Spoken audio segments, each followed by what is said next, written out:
আজ তার প্রথম নির্বাচনী জনসভা থেকে ইঙ্গিতপূর্ণ বক্তব্য রেখেছেন প্রধানমন্ত্রী নরেন্দ্র মোদী। তিনি বলছেন, 3টি রাজ্যে যে ভোট পর্ব মিটেছে তাতে নির্বিঘ্নে এবং শান্তিপূর্ণভাবে ভোট করানোর জন্য নির্বাচন কমিশনকে তিনি ধন্যবাদ দিয়েছেন। এবং তারপর অত্যন্ত ইঙ্গিতপূর্ণভাবে বার্তা দিয়ে প্রধানমন্ত্রী বলছেন, যেখানে ব্যাপক হারে মানুষ ভোট দিয়েছে, প্রচুর সংখ্যায় মহিলারা ভোটদানের জন্য বেরিয়েছেন, সেখানে বিজেপি জয়যুক্ত হয়েছে বা এনডিএ শরিক জয়যুক্ত হয়েছে। কি বলেছেন কাটোয়ায় দাঁড়িয়ে দেখুন।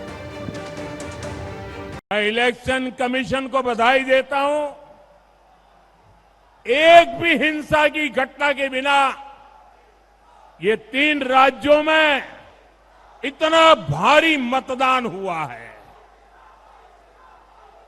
साथियों, कुछ महीने पहले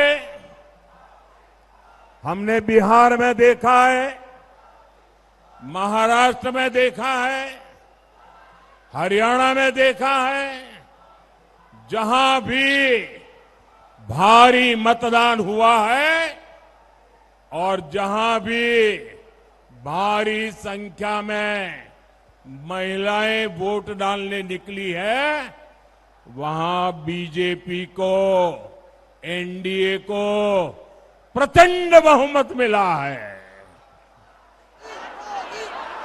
केरल में तो स्थिति ये है कि एलडीएफ और यूडीएफ खुद के जीतने का दावा तक नहीं कर रहे हैं।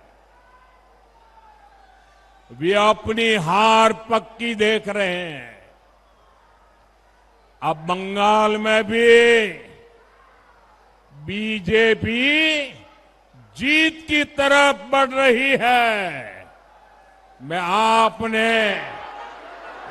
में जो जोश और जज्बा देख रहा हूं। প্রধানমন্ত্রী নরেন্দ্র মোদী যখন বলছেন যে বিজেপি বাংলাতে জয়ের দিকে এগোচ্ছে, মমতা বন্দ্যোপাধ্যায় বলছেন বাংলাকে টুকরো টুকরো করতে ডিলিমিটেশন বিল আনছে, এর নাম করে করবে এনআরসি, ডিটেনশন ক্যাম্পে যেতে না চাইলে একটি কথাও শুনবেন না। ঝাড়গ্রামের সভা থেকে হুঁশিয়ারি দিয়েছেন মমতা বন্দ্যোপাধ্যায়। বিহারে যাদের ভোট কেটেছে তাদের নাকি বলা হচ্ছে তাদের রেশন বন্ধ, তাদের ব্যাংক অ্যাকাউন্ট বন্ধ। আমি বলি, আমি থাকতে আমি এসব করতে দেব না, এটা মাথায় রাখবেন।